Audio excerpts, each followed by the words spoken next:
வாழ்க இவ்வையகம் வளத்துடன் வாழ்க வாழ்க, வாழ்க இம்மாநிலம் ஆழ்ந்துணர்ந்து அமைதியாக. அன்பர்களே, அக்டோபர் 12 இன்றைக்கு தத்துவஞானி வேதாத்ரி மாமணி அவர்கள் இயற்கை உணர்வு, அதாவது இன்ட்யூஷன் குறித்து பேசுகிறார் தன்னுடைய வாழ்க்கை மலரிலே. வாருங்கள் கேட்போம். அதாவது டியூஷன் சிறந்ததா இன்ட்யூஷன் சிறந்ததா என்று கேட்டால், தமிழகத்தினுடைய முன்னாள் தலைமைச் செயலாளர் மதிப்பிற்குரிய வே. இறை என்பவர்கள் சொல்லுவார்கள், சிங்கம் இருக்கிறது, புலி இருக்கிறது காட்டில்.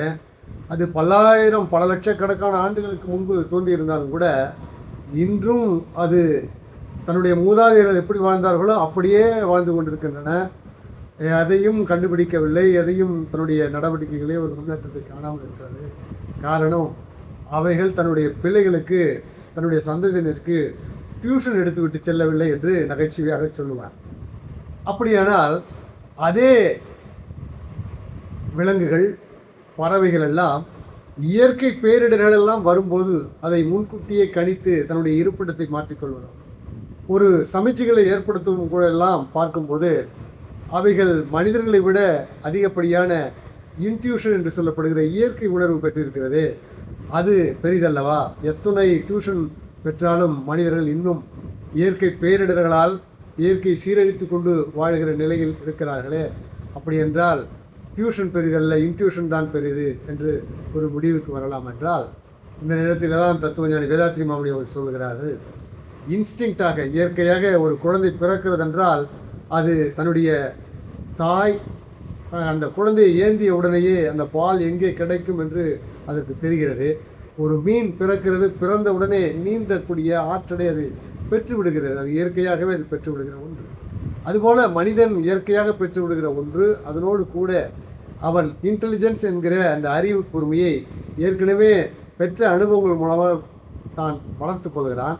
அது மட்டுமல்ல, தனக்கு கிடைத்த அனுபவங்கள் மட்டுமல்லாமல் பிறருடைய அனுபவங்களை எல்லாம் எடுத்து அதனை படித்து தன்னுடையதாக்கி கொள்ளுகிற வல்லமை மனிதனுக்கு உண்டு. அங்கேதான் அறிவு, நாலேஜ் என்பது வளர்கிறது.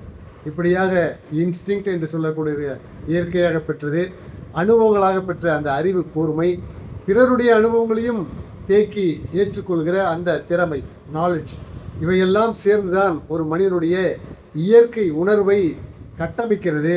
அப்படி என்றால் இந்த இயற்கை உணர்வை, இயற்கை சொல்லுகிற அந்த இன்ட்யூஷன் சொல்லுகிற அந்த பேச்சு, அந்த குரலை கேட்கிற தன்மையைத்தான் மனிதன் பெற வேண்டும் என்பதால் பல சமயங்களில் நமக்கே தெரியும், இன்ட்யூஷனாக சில செயல்களை செய்யாதே என்று சொல்லும், ஆனால் செய்து விடுவோம்.